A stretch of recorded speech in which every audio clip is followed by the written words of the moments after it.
Hello everyone and welcome to the Improving Scottish Football podcast. My name is Kieran. We are going to start the new year off with a fun and positive podcast. So namely today we are going to be looking at the top 10 Scottish prospects to watch out for in 2025. So today joined by regular contributor, coach and analyst John Walker and also football scout Kai Watson. So first of all, gents, how are you both? I'm pretty good today, Kieran. We'll leave it at that. I'm also having a good day. Excellent. Again, we'll leave it there. Good. So for the record, we are recording the day after the Rangers Celtic game. So there we go. So big smiles on both the guys' faces. Good stuff. So please do like, share and subscribe and also review. And also do comment on the videos as well. So, we do read all the comments. So if you think we've missed anyone, if you have any kind of contributions to make, please do not be shy. So basically what we've done here is invited Kai onto the podcast to give his analysis. Kai, you've been doing a lot of great stuff on kind of social media. And so we kind of set you the task of identifying your top 10 prospects. And we'll just kind of work through them 10 until 1. And John and I will probably chip in and give our thoughts as we go along. So a couple of ground rules. We've limited this to 21 and under in terms of the age bracket. So that means no Tommy Conway. It means no Lyle Cameron. Anyone else in that kind of 22, 23 category that didn't quite make the mark? You count Connor Barron as well? Connor Barron, Cameron's a big one for me, but Barron as well probably deserve a shout if we were going a bit older. Yeah. Cool. So 21 and under, and obviously we're keeping it just to the men's game for this episode as well. So happy with that, gents? You ready to get started? Let's do it. All right. Excellent. So, Kai, top Scottish prospects then in 2025. Who do you have in as number 10? My number 10 is one that a lot of people have maybe forgotten about that moved abroad. So I've went for Robbie. So obviously 20-year-old striker, ex-Rangers, had a really good record at youth level at Ibrox, also scored in his debut in the Cup against Queen of the South and then was pretty much never seen again. Came at the end of his contract and he went and signed for Anderlecht, well, their second team. So he's been playing for them. Last season he scored 5 goals. In the last 5 games he's got 2 goals and an assist, so he's had a couple of little purple patches. I do think he's a very good striker. He's a kind of natural goal scorer, a lot of one-touch finishes. Just looking at his record before he left Rangers, so he had 17 goals and 8 assists in 33 Lowland League appearances. And then in 6 youth league games, he had 3 goals and 2 assists as well. So he had a really good record. Like I say, he scored on his debut in the Cup. Had a couple of sub appearances, I think, totaled to 2 or 3 minutes in the end. So wasn't given much of a chance after showing what he could do, obviously, by doing what you want a striker to do and score goals. Was never really given the opportunity. Went to Belgium, had an okay season last season. He's became more of a starter recently. They've unfortunately had a couple of their games cancelled recently, but like I said, in the last 5 games, he's had 2 goals and an assist. I think he's just a natural striker, and it's something we've kind of looked at a while for the national team that we've been lacking. So looking along those lines, I went with Robbie Ewer for number 10. Nice. John, what do you think on Robbie? He was one I was quite excited about coming through at Rangers. I think we'd all kind of heard of him through the academy, him scoring a lot of goals, scored against Queen of the South in the League Cup, and that was kind of hoping us we would have a bit of a platform for him. But as per, it just seems at Rangers and Celtic, you just cannot get a centre forward to come through all the age groups and into that first team and secure their place. It just seems like it's almost unattractive to have a Scottish number 9 in a role firm side, and I don't think that's unfortunately going to change anytime soon, because any that are going to break through and be really, really good are probably going to move to England with a 16 anyway, and you're going to struggle to keep them. I think he's got a bit of everything, which would be nice, and nice to see him break through maybe to Scotland under 21s and hold down a place there if he can start playing regularly for Anderlecht, if he can get into the first team and get appearances off the bench. He's got a good physicality, which, as we know, Steve Clarke is very obsessed with people that are over 6 foot and have that about them. Very technically good, can score goals. He's got an okay turn of pace. He's not by any means going to blow anyone away, but he's got all the attributes to be a good centre forward, and especially in a European league. For me, it's how much game time he gets. I don't believe anyone progresses playing overly in the B teams across Europe. They could have stuck it out in Scotland, but I do believe they've probably got a plan for him to integrate him into that first team, and this should be the time now they're going forward to do so. Nice. And when we say the B team, they actually play in the second tier in Belgium, so it's actually quite a good. At least he's not playing in the Lowland League, right? Yeah, but the thing I do go back to, and I think the thing that sometimes Scottish football kicks itself when it's down too often, I'm guilty of it as well. Fashion Sakala was one of the best attackers in Belgian football, and I wouldn't have said he was outstanding by any means or gifted and magical or anything. So like when you drop down a full division, you probably know the kind of standard you're going to and playing against. Okay, cool. But he hasn't played for the Scotland under 21s yet, presumably. So that's presumably the next port of call. He's been in the squad as far as I'm aware, but I don't think he's managed to get any minutes. I don't know if it was the last kind of set of games he was called up. I don't think it was. I think it was the games before that in October, maybe. I know he was in the squad for a friendly game, but he never managed to come on. So hopefully that would be the next step. And then I have seen, obviously, on social media, a few of the Anderlecht strikers are underperforming, apart from Kasper Dolberg, who's obviously quite a big name. It's going to be kind of hard to oust him out. But I think in terms of the backup strikers, the Anderlecht fans aren't overly impressed. And there was a few shouts for Robbie Ewe to be called up. He did make his debut at the end of last season, but again, it was the kind of minutes he was getting at Rangers after the Queen of the South game. It was dead minutes at the end of the game, but he has technically made his debut, so he's obviously in the sights of the manager. So hopefully, come the second half of the season, he can maybe push his way up there. Like I say, it's going to be really hard to push out Kasper Dolberg, who's just hit a bit of form as well, when he's obviously a player that's went for a lot of money in the past and has a big reputation. So he's going to have to be really good to push him out. But I think getting to the under 21 setup and then even getting on the bench, like John said, for Anderlecht's first team's a massive step. And hopefully, the second half of the season, we can see that from. Brilliant. Well, it's nice to see these Scottish guys, being brave enough to go abroad. And fingers crossed for Robbie's development. Okay, who's ninth on the top Scottish prospects list? So, obviously, talking about players being brave and moving abroad, I went for Liam Morrison, who obviously left Celtic when he was younger to go to Bayern Munich.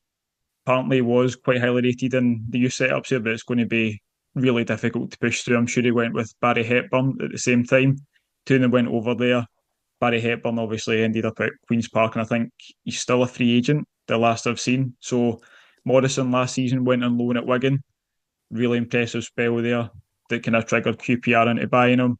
Wasn't a regular at the start of the season, but just before he unfortunately got injured, he started the last 7 games in which QPR were unbeaten. I think they won 4 and drew 3, including absolutely battering Norwich in a 3-0 game. And he's been really impressive in that, looking at some of his stats. Winning 87.5% tackles per 90, 76.9% aerial duels, and 66.7% total duels won. Obviously, really impressive numbers for a defender. Decent on the ball, not the quickest, but again, not a bad turn of pace, especially for a centre half. And I think he's really impressed there. Unfortunately, got injured, but I think as soon as he's fit again, he'll be back in the team. And it's obviously a really high standard playing the Championship, and he's managed to step up from playing well in the English League One with Wigan to the Championships. I think that's really impressive. And I think he's one of those players, if he continues that when he gets back into the QPR team, he can't be far off the full Scotland setup, never mind under 21s. Great. John, what do you think? I think the key thing is his grounding, being at Celtic then Bayern Munich. So he's been at high level elite academies his whole life. So the good thing that Kai kind of touched on is without the ball stats. Brilliant in the air, brilliant in duels, and brilliant in tackling. He's already got the passing ability. He's got a really good varied passing range, really good technical ability. That's all come through at Bayern. That's all come through at Celtic. It was always going to be how did he adapt to playing for teams that weren't going to dominate the ball, that were going to have to defend a lot. His physicality, his stature, and his size, he's good at all of that. He's very comfortable, good at reading the game because, again, Celtic and Bayern, you're dealing with youth teams where they're expected to have a high line, high press, be ready to defend going back the way. I think he's really impressive. Those games he's talking about, like, we're blessed that Sky Sports put on every single Championship game, so you can go back and watch every single game. It's unbelievable. He's been really, really good. He's been an absolute standout for Queen's Park Rangers when he's went in. I think it's like a 3-4 week injury, so hopefully it's nothing serious that's going to keep him out. And it shouldn't encourage Queen's Park to go replace him. So he should be back in the team by February, which would be good. But if he can come in and put in performances, especially when Kai talked about like against Norwich, because Norwich are a team that are very capable. They're quite inconsistent, but you can see the results and performances. They're always tight. They're always close in draws. In games they win, it's by single goals. So that was the probably the biggest surprise is how good they were up against the Sands, who's the top scorer in the championship and kept a clean sheet. He's the one I've been kind of hoping he'd be the one that would have broke through. Like I mean, he was training with the Bayern first team when he was 18, so that kind of gives you a level of without the ankle injury he got between 18 and 19, where he can go to. I think we're probably just seeing that now, and everyone knows centre backs. Centre backs' careers longevity's late 30s. It's not quite the same as fullbacks or midfielders. They can go that bit longer because they're kind of doing less running. So. Aye, he's coming along very nicely for somebody that's still unbelievably under 21 because it seems like I've known about him for like 7-8 years. I know. God, I spent when I heard he was going to Bayern Munich, you just think, oh, you'd have all these fantasies of, oh my God, we're gonna have a Scottish centre back playing for Bayern Munich. Obviously, pipe dreams and all that sort of stuff. So, Kai, who is eighth on your list, please?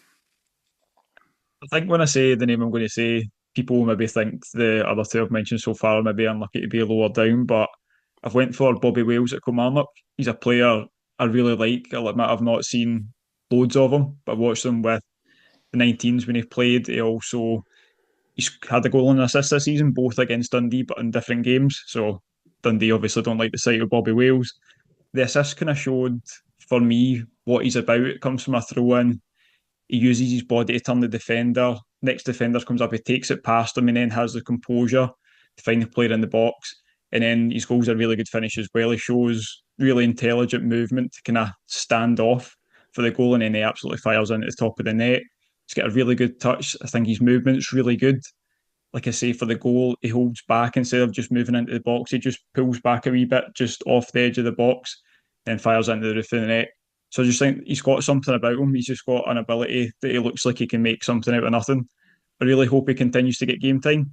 I thought he was really unlucky at one of his first starts, and I'm sure it was against Hearts, and Kelly got a man sent off early, and they get whipped off. So I actually sat down, had time to watch that game. Really excited to see him, and he was a player that unfortunately got subbed for Kelly's 20th red card of the season or whatever it is. So he's just, like I say, he looks like he can make something out of nothing. And again, he's a striker, he's got good frame, really agile. And I think he's been exciting to watch so far. And I'm really looking forward to seeing more of him. Like I say, I just hope Derek McInnes actually gives him the game time throughout the remainder of the season. That's probably my only concern is I think he can do pretty much anything, especially at SPL level and for a team like Kilmarnock. It's just the concern for me is he played yesterday, played well against St Mirren, but you're looking at realistically Danny Armstrong comes back in when he's served the suspension. Unless Kyle Vassell's injured, Bobby Wales is probably the one that drops out of that team, unfortunately. And then it's between him and Bruce Anderson. Bruce Anderson's scoring goals, albeit penalties just now.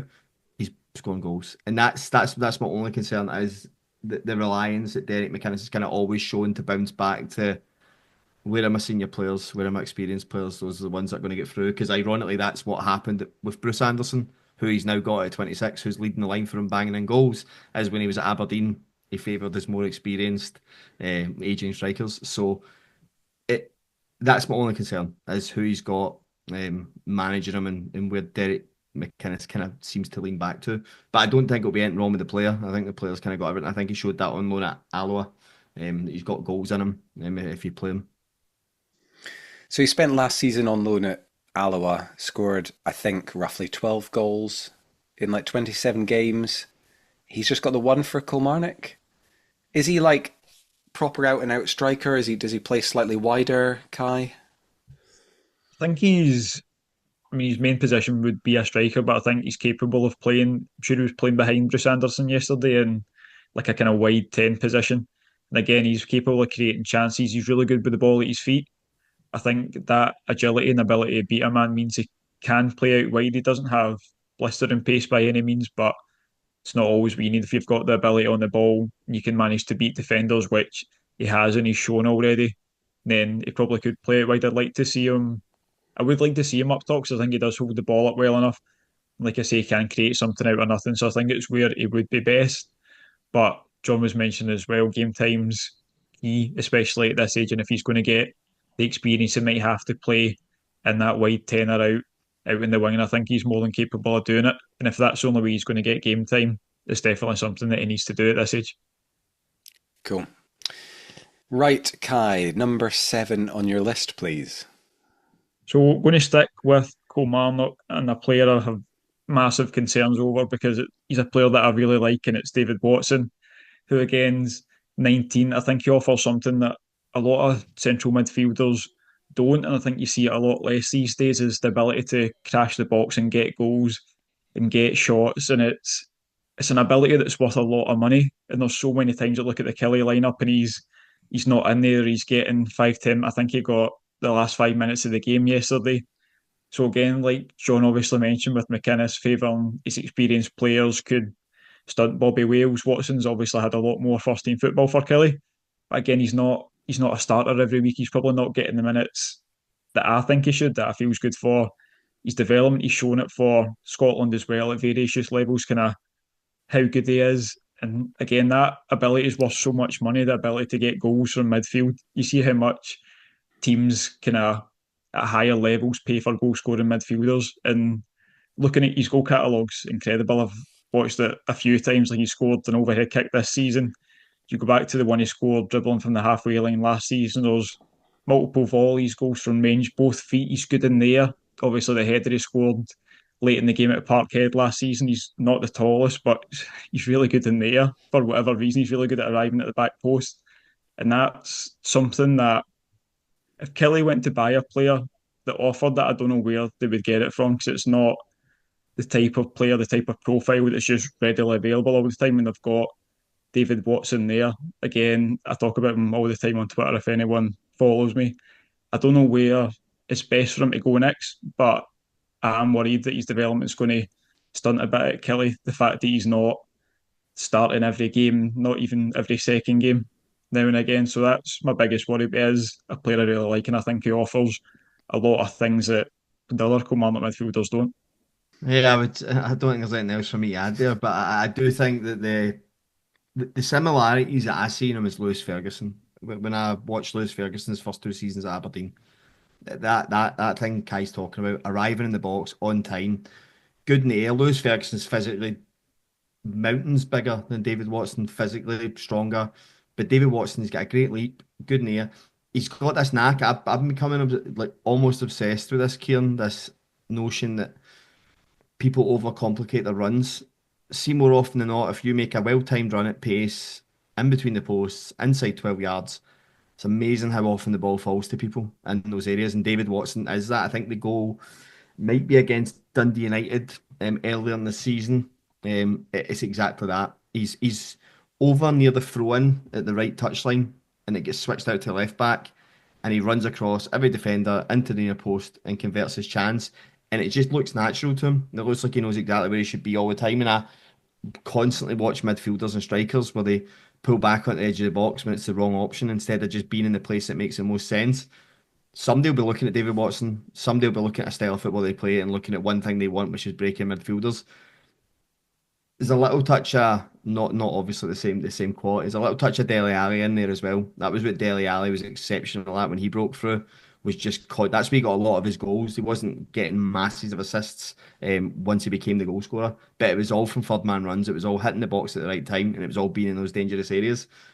David Watson, I would say, is kind of getting to that position where almost regressing with less game time, and that's what would concern me. Is these young players tend to come onto the scene and do well because they're playing regularly, and if you take them out of that scenario, they then go back the way.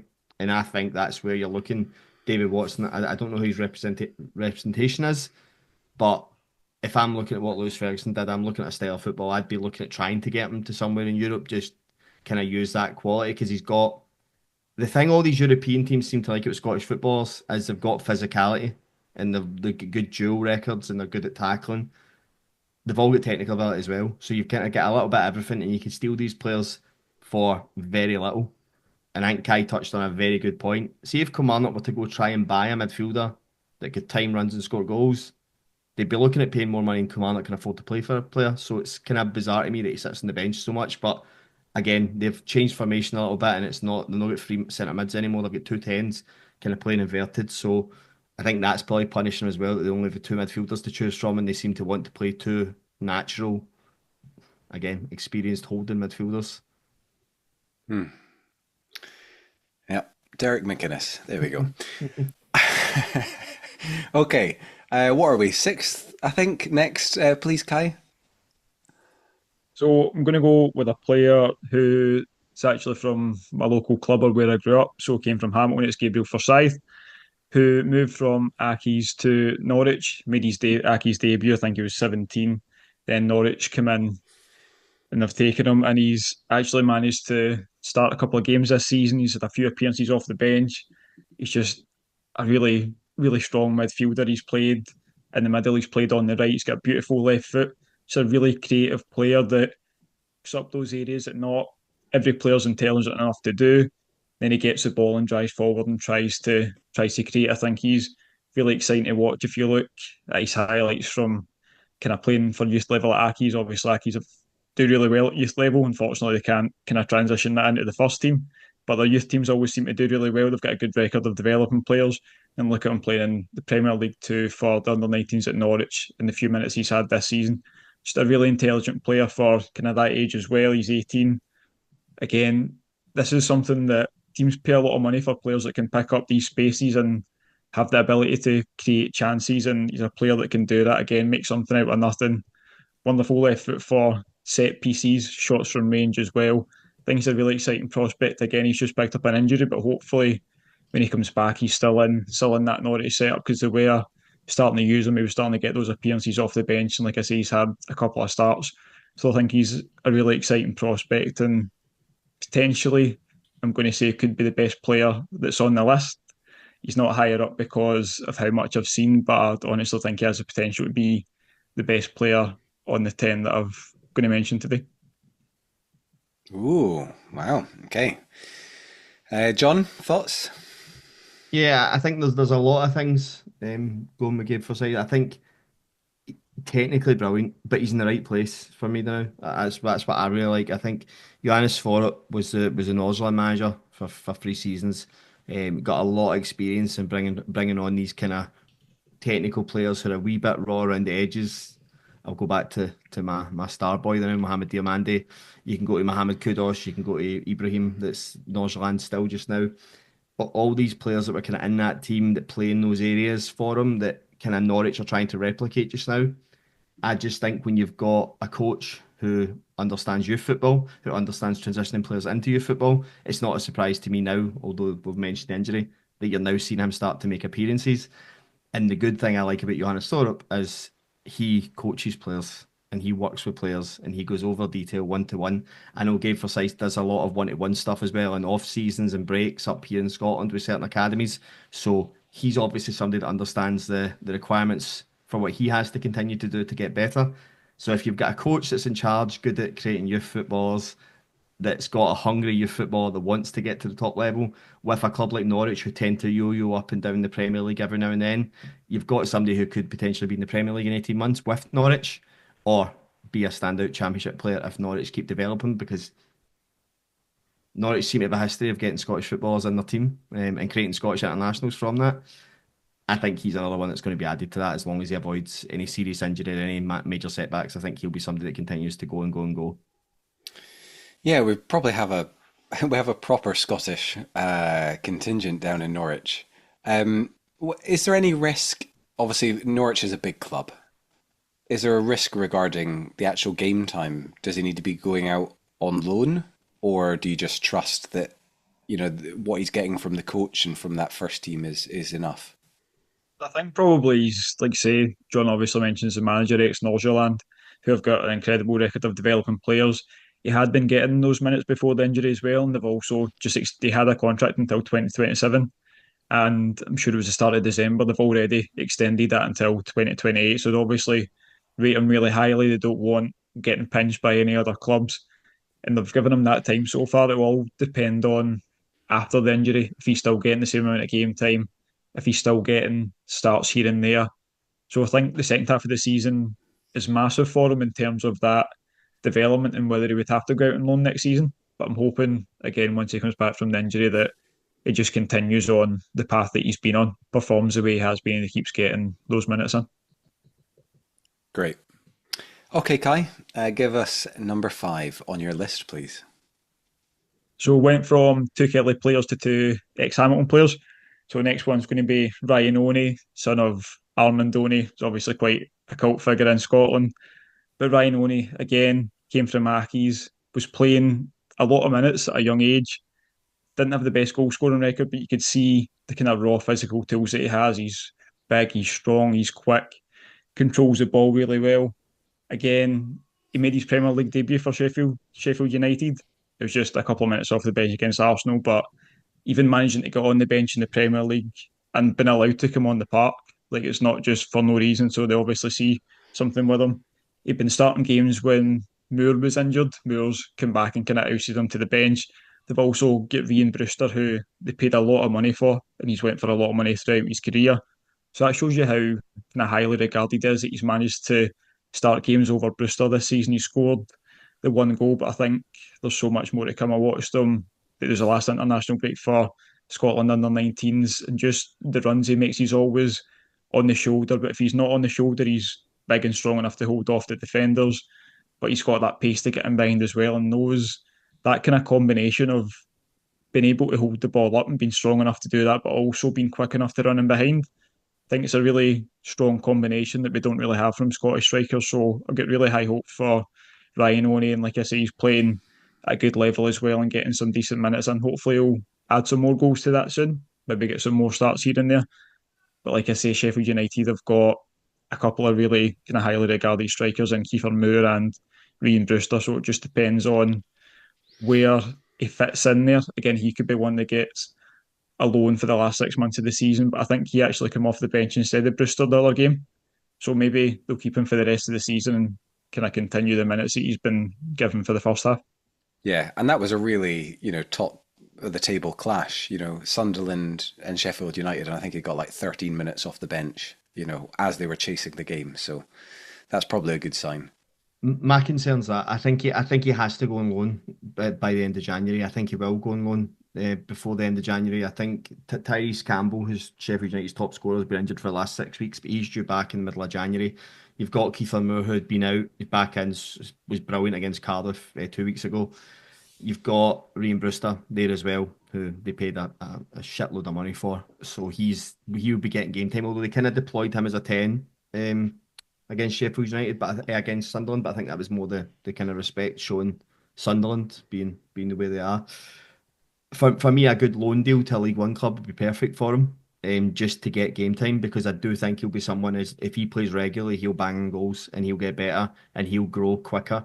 I think he's probably in the right. I like Chris Wilder. Chris Wilder's good at getting the dirty side into strikers. So for all the physicality, the hold up play, because he's got blistering pace, he's got goals in him, he's got good creativity. He set up a couple of goals for Scotland in one of the last breaks. Him learning that other side, how to use his body, how to hold the ball, and the things he's going to need to get perfect at to make it at the elite level. He'll get grounded with Chris Wilder. He'll get grounded working with Kiefer Moore. So he'll learn all that side of the game. I just think a loan to League One for 6 months to get him playing every week, I think you'll see goals come. It'd be good if a Scottish Premier League side was kind of sniffing around. They might be, but I think there's if I looked at maybe Aberdeen, short of a striker just now, if they could go and lean on any sort of contact down there. I actually think Sheffield United are linked to one of Aberdeen's youth players, like at 18s level, they're trying to agree a fee for. So maybe there's an angle that Aberdeen could pinch him to cover Gay's injury just now. But I do think a good loan deal would be perfect for him. Just somewhere that he knows he's going to play every week. Yeah, I'm super excited about him. Good. Okay, number 4, please, Kai. So I'm going to go with a player that, again, I'm obviously a massive fan of most of these players, but Max Johnston was a player I was so gutted Rangers didn't go for. I think it came out after it that he said he wanted to try going abroad. So maybe Rangers were in, maybe they weren't, but it didn't seem like he would have signed for them anyway. I thought he was a perfect James Tavernier replacement on a free. He obviously had a really good 6-month loan spell at Cove, enough to get Motherwell to bring him back. and then he was excellent that 6 months at Motherwell there as well. Got him the move to Sturm Graz, where he's been playing second fiddle to Gazabegovic, who's recently just went to Cologne. So far they haven't brought in a replacement. It doesn't seem like they're looking for a replacement. So they've got Max Johnston there, who's now going to be first choice, obviously playing Europe, challenging for titles, challenging for trophies. I think it's a really good place. And again, I think you said it earlier, Kieran, I really respect players that are willing to take that risk and go abroad. And I thought it was such an interesting move to go to Austria, which I know there's Celtic have an affiliation with one of the teams in the second tier. But I think apart from that, you've not really seen any Scottish players go there. So obviously a project that he was really interested in, that he thought he was going to get game time. He has so far, but now it seems like he's going to be first choice. And I think going forward, he's probably who would be my choice for Scotland's first choice right back. I just think he's a really strong and powerful runner, decent one-on-one defender. I think the only thing he could improve is his final ball, that final cross. And then I think he's got it all to make it to the top of the game.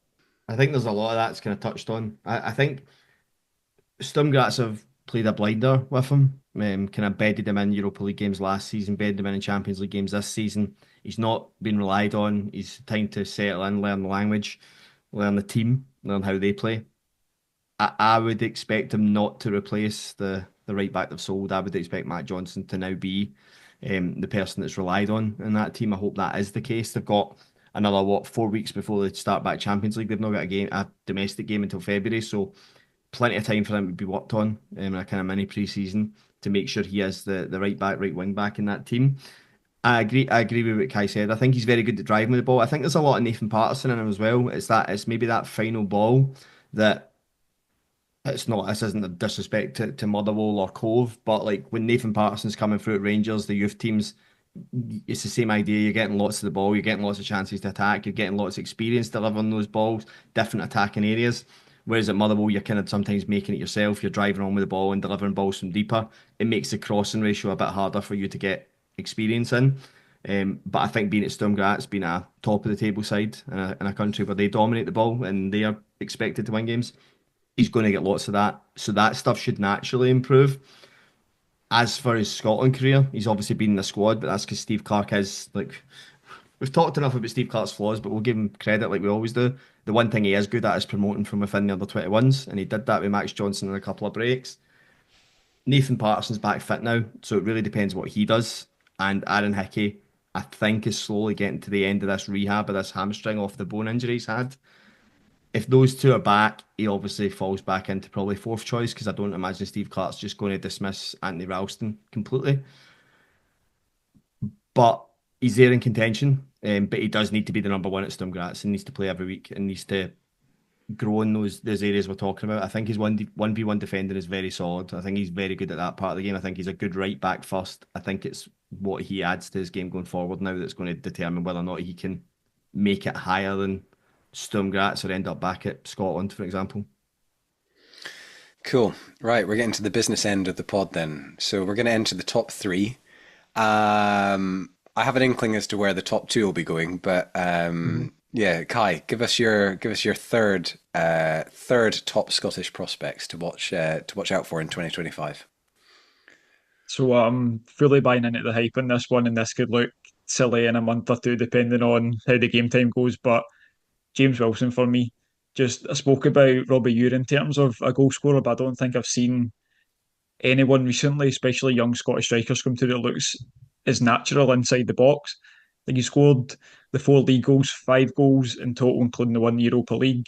4 of them have been one-touch finishes. Another one, he took a touch out of his feet and scored. So that's 6 touches, 5 goals. And then just looking at, he's taken 7 shots in the league, and he's scored 4 of them from an XG of 1.62. The conversion rate of 57%. For a 17-year-old, shows he's not just shooting whenever. He's taking really smart shots, and when he does get the opportunity inside the box, they're going at the back of the net. His movement's excellent. He never stands still. You see the goal he gets against Hibs, he darts across to meet the ball perfectly. Same with the header against Ross County for the second goal. He meets it brilliantly and directs it the opposite side of the goal. The one in Europa League as well. He's just in the right place at the right time, composed inside the box, scores with both feet. Obviously scored a header as well. Been so impressed by what I've seen so far. And again, if he doesn't continue to get the game time, this could kind of fall flat on its face on being this high up in the list. But I don't see when he's performed to this level so far at such a young age why you would take him out of the team and why you would drop him. Hmm. Good. Right, let's all get on the hype train. John, what do you think? I'm on it. I've been going on about this boy. I went into East Kilbride last year in the Lowland League, and that Hearts B team were unbelievable. Sandy Lands and James Wilson were absolute standouts in that team. I couldn't believe how good they were. But James Wilson was ridiculous, like a level above every single player in that league, and that's what the B team in the Lowland League's meant to be. It's meant to be you literally showing where the talent is, and then going right. Well, they've had a year in that. Do they now get into your first team? And to be fair, Stephen A. Smith said at the end of last year, and in the last season, he goes, James Wilson will not be in the Lowland League next year. James Wilson will not be with Hearts B team. He will be with the first team all next season, and will be a regular in the first team. I think the fact that Neil Critchley's come in and has made decisions where it's James Wilson plus one now, it feels like it's James Wilson plus Boyce, Shankland or Vargas, whichever one he's going to go with. I'd imagine it'll be Shankland when he's available. But the fact that it's James Wilson says a lot. I think you, I can't, I'm just repeating myself with the David Watson stuff. Young football, you're now starting to see young footballers benefit of things like analysts and data and showing them the XG maps and where you get goals from. Because James Wilson's movement is all around where you get goals from. He knows there's no point in him being outside the back post at 6 yard box when there's a cross coming for the other side, because it's realistically not going to meet you at any scoreable option. Your option is to get in the front post between the goalkeeper, because that's where the crosses are going. They're lucky they've got James Penrice, who's got unbelievable delivery.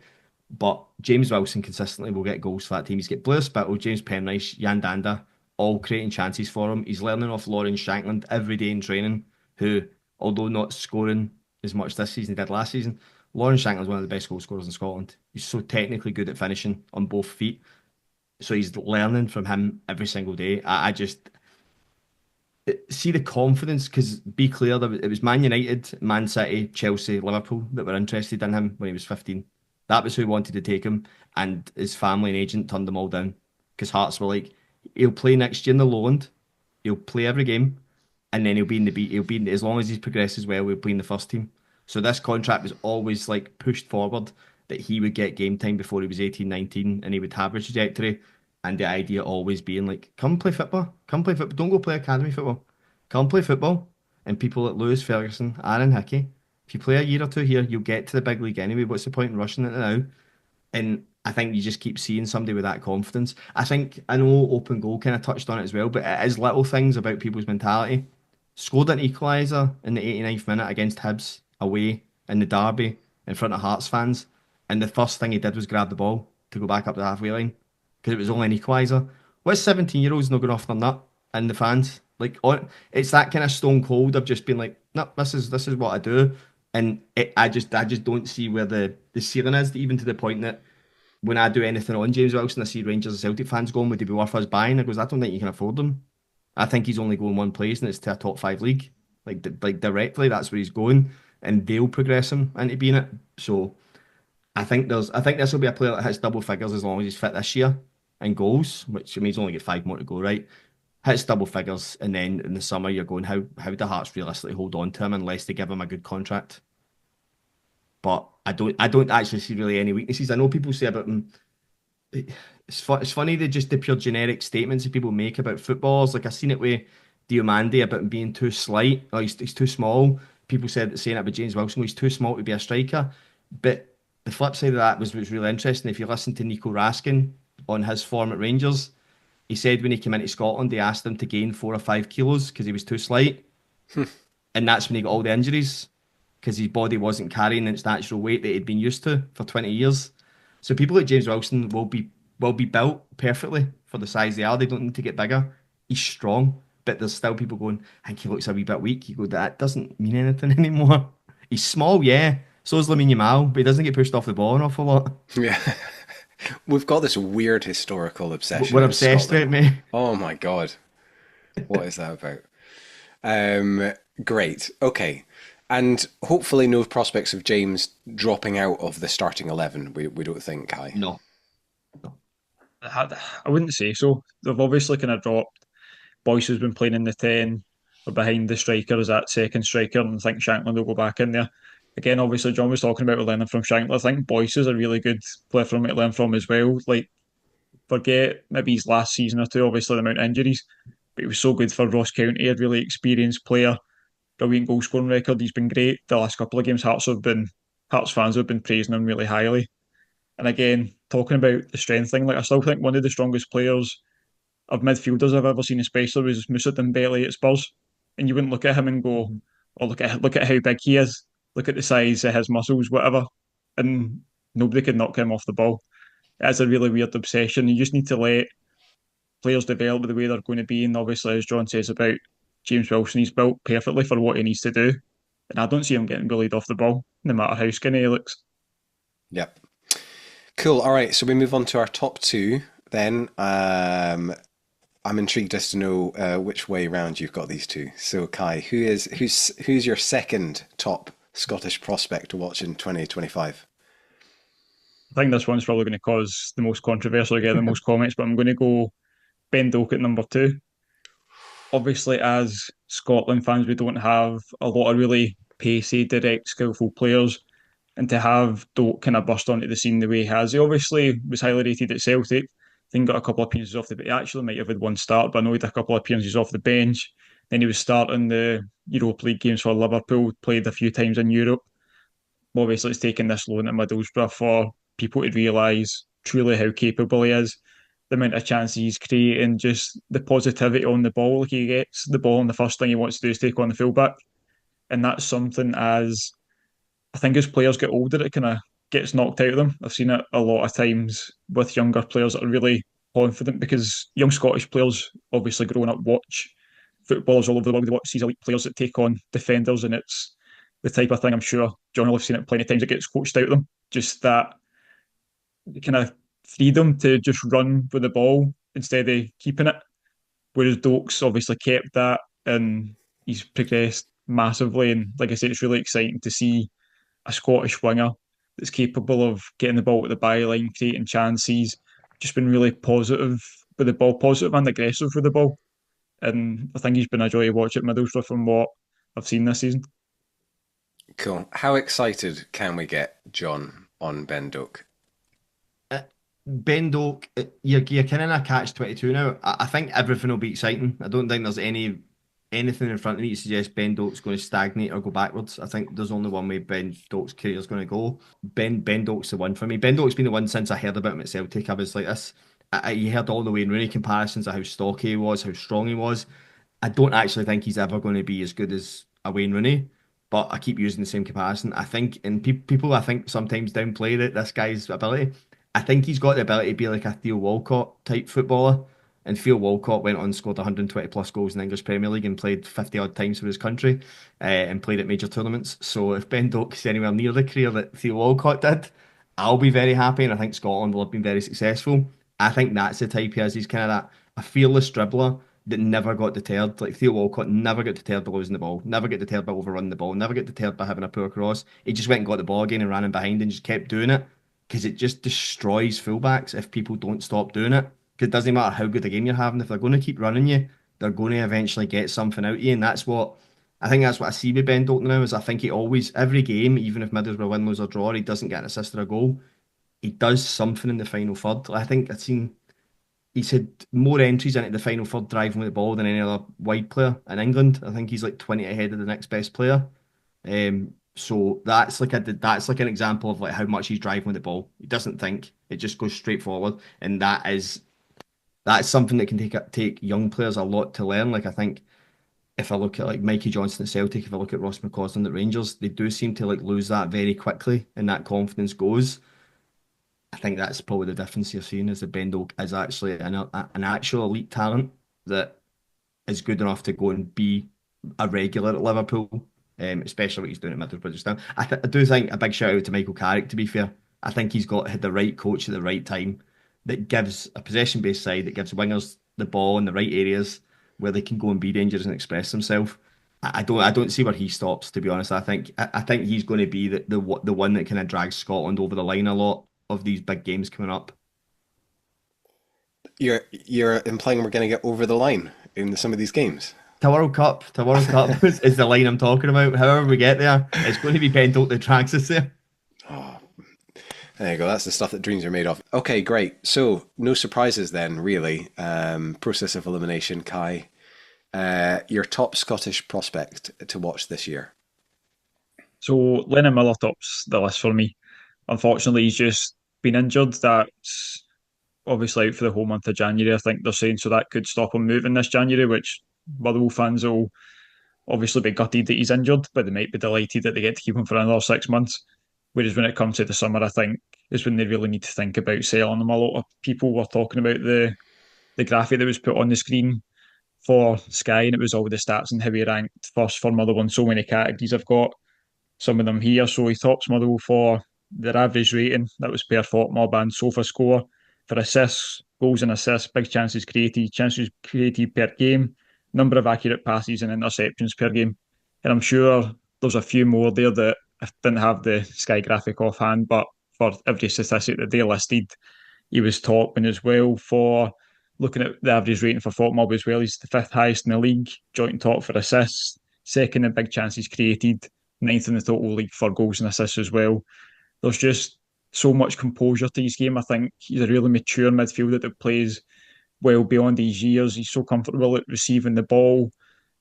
And again, a lot of people look at the pass accuracy, which he misses a lot of passes, but he tries those difficult passes. He's really positive with the ball. He tries to break the lines. Like I say, he's trying to create chances. He obviously creates a lot, but if you're just going to look at the numbers, it's probably the thing that stands out the most is what you'd look at his biggest weakness. But I actually think one of his biggest strengths is his passing range and his vision and just the ability to open up the game, being comfortable taking the ball with the defender at your back and being able to turn and again open the game up for Motherwell. I do think it's maybe a case of now there's not much more he can do at Motherwell to help his development. I think to see another level of Lennon Miller, you're going to have to, it's like no offence to Motherwell, but you're going to have to see him playing with better players. And that's where I think the next step for him has to be, whether it's this month, which the injury might have stopped that, but definitely in the summer. And he's another player I'd love to see go abroad. I think Italy would maybe suit him perfectly, but again, he needs to go somewhere where he's going to keep getting minutes and kind of continued development path that he's been on so far. He's the one. He's the one for me in the midfield. I think one of the only stat Kai missed on Lennon Miller was he ranks top for set pieces created. So chances created for set plays, he's top in Scotland. And if I look at the team I follow down in England, Set Piece FC Arsenal, he's got a lot of similarities to Declan Rice at 18-19. A lot of similarities, even in the sense that I think he's been played out of position. I think Andy Halliday and that have said he's a 6, he's a Rodri. He's not a number 8, he's not a 10. But because of his quality, Motherwell are like, tough. You're playing further forward because you're creative. We need that. We've got people who can run about and be the 8. We don't need you to break lines from the back. We need you to be in the dangerous areas, creating chances and scoring goals. So he's even in that, he's kind of playing out of position. Like I think he's even said that he sees himself as a 6, a sitting midfielder. And although I don't think the Arsenal is something that would realistically come to fruition, but if I'm looking at Arsenal, Thomas Partey's 33, Jorginho's leaving this window to go to the MLS. Arsenal losing 2 centre mids that play that 6, and although Marino came in there, Marino and Declan Rice are the same as where they're both actually kind of 8s, they're not 6s. So if I'm like an Arsenal scout and I'm looking at data and going, right, well, you've got up in Scotland, you've got an 18-year-old midfielder that's going to be in the Scotland first team very soon, who is amazing from set plays, which is such a huge part of our game. Is there a cheaper option for us going here than going back to Zubamendi and offering 45, 50 million to Sociedad? Is there a better method of us looking there? Because otherwise what will happen is Arsenal will pay the 50 million to Sociedad, or Arsenal will go to Atalanta and take their sit mid, and then Atalanta or Sociedad will come to Motherwell with a £6 million bid and take him there, and he'll go abroad and he'll excel there. And that's probably the kind of judgment is, where would English teams value him? Because I don't think it's ridiculous to look at a Lennon Miller even at this age and go, is Lennon Miller worse than some of the midfielders that Man U are having to deal with now in their team? I don't think so. I think he's got more quality, more potential than what's there. If he goes to Italy, to Atalanta, for example, because they seem to want to shop in Scotland. I know Bologna do it regularly, but they've got a lot of centre midfielders just now. He walks into the team, I think, and very quickly becomes your Lewis Ferguson level of going, oh my God, like he's got set plays, physicality, strong on the ball, strong without the ball, which is again, this does seem to be what European teams are loving about Scottish footballers, is they do tend to buy a hard working physical person on top of all the other stuff you can teach them. You can teach them the tactical side of the game when they come here, but they've got everything we need as quality, and they'll cost us a smidgen of the price. That being said, I think Motherwell are going to smash their transfer record. I think it is going to be 5-6 million if it goes this. I think a team's realistically going to pay 5.5 to 6 million for Lennon Miller this January and leave him at Motherwell for 6 months and then take him in the summer. I think that's what's going to happen this month. I don't think there's any way in which Motherwell get through January without Lennon Miller being somewhere else heading towards the summer. But yeah, it just looks he looks like a really high quality footballer in the Scottish League. You can just see it every time he plays, and that's not disrespectful to our league. I think that just shows the level that Lennon Miller is at when you see him stand out against all these good experienced players that have had decent careers. Andy Hardy, for example, they've had decent good careers at a reasonable high level consistently, and he just looks head and shoulders. I mean, even Andy Hardy's like he's head and shoulders above everyone. Like he's unbelievable, and you're like that. And when you watch a player, so he passes all the data tests that Kai's just talked about. So if you're a recruitment officer that's got your data metrics in front of you, he's going to appear top of a lot of lists. And then when you watch him, he passes everyone's eye test. He's a beautiful footballer technically. Very, although we said about the stuff about it's not really important, he is a physical specimen. He is very strong. He will not fail on any of those eye tests, and people worry. Yeah, I hope he stays clear of injury just because of the size of him. As long as he doesn't start to get niggling injuries, he'll be fine. I think the move needs to be perfect. I do like Italy. I like Serie A. I think when you see what McTominay can go and do, and what Lewis Ferguson and Aaron Hickey have done, I think Lennon Miller, sorry, goes there, and he's just another success story. Yeah, that would be super exciting to see him go. And I think, obviously, given his dad's own personal experience as well, hopefully he's getting the right advice and will make the correct career move. But you've also spoken on a previous pod as well, John, about that dream scenario, which actually is very realistic, is a Miller Gilmore, middle of the park for us, Scotland going forward for the next kind of 10 I know. odd years, It is exciting. Like there's a lot to be excited about with Scotland. It's just making sure everyone is fit and gets selected whilst they're all available in the same squads. That's my only concern, is waiting too long to have them all in one place at the same time. Because I think what other nations do is they make sure they get all the players together, whether that's a 35-year-old, whether that's an 18-year-old, they're all in the squad and they just go for it. I just think that I do think. I mean, Lennon Miller. I don't think Lennon Miller can stay in the 21s. I think Lennon Miller has to go in the next squad, Yeah. straight into the first team. I don't care who's available. I think Lennon Miller has earned his place now. Great. Any honorary mentions, Kai? Anyone else you wanted to throw out who didn't quite make the top 10? Got a couple. So Aidan Borland made his first team debut for Villa. He joined them from Celtic. I think he's just really industrious, high energy midfield. I was really impressed when I watched him for the 19s and 19s. And I'm sure it was France he played, and I thought they were excellent. There was so many players that stood out. You would have thought, because the commentary team kept mentioning how much the French players were worth and how much they'd moved for. But if you didn't know that and you just watched the game, you'd have thought it was some of the Scottish lads that went for those kind of money or that kind of money. I thought Kieran Bolland was a massive standout there. Rory Wilson as well, obviously left Rangers, really good goal scoring record for in the Premier League too for Villa down there, hasn't made the step up yet. But I think he's one, his contract's also expiring this summer, so it'll be interesting to see what Villa do with him if they try and loan him out. He's not had a loan spell out yet. So they'll obviously be keen to see what he can do since he's only really played the Premier League too with an expiring contract. There's Rob Apter that's been at Blackpool, that's been a few of the 1921 squads. Good wide player. Again, he's direct, good at kind of creating chances. But those were the 21 and under ones that really, really stood out for me. You've also got someone I thought would maybe get a bit more game time in Daniel Kelly that went to Millwall, obviously left Celtic. He was really highly rated there. I'm sure he scored at the end of the season for Celtic, then signed for Millwall, but he's not had a lot of action there. So hopefully next 6 months of the season, he's someone else that can kind of kick on and get some more first team minutes. Nice. John, anyone else? I think the only one for me is maybe Calvin Ramsey. I know Liverpool have recalled him. It's not been very clear what that reason is. I know he didn't exactly play a lot of games for Wigan this side of the season, but Liverpool have recalled him today. I don't know if that's to just loan him back out. I'm actually not sure what so that could be big for him because I know he's had bad injuries and stuff, so he could be at risk of kind of stagnating a little bit. But I mean, I watched Conor Bradley a few times for Bolton last year when he was on loan. And when Liverpool recalled him, I thought there'd be nowhere he'd be anywhere near a Liverpool starting 11. I thought he was too erratic. I thought he was slack on the ball. I thought he was poor in a tackle, defending 1v1. But he's someone, and this is what I think. See, when people try to tell you the youth footballers aren't ready or players aren't ready, but he's missing this. I don't really think anyone knows truly how somebody can adapt when you put them in a first team environment and how many players just jump levels. Because the Conor Bradley I watched at Bolton was not the Conor Bradley that I've seen play for Liverpool against Real Madrid and bully Mbappe and be absolutely phenomenal.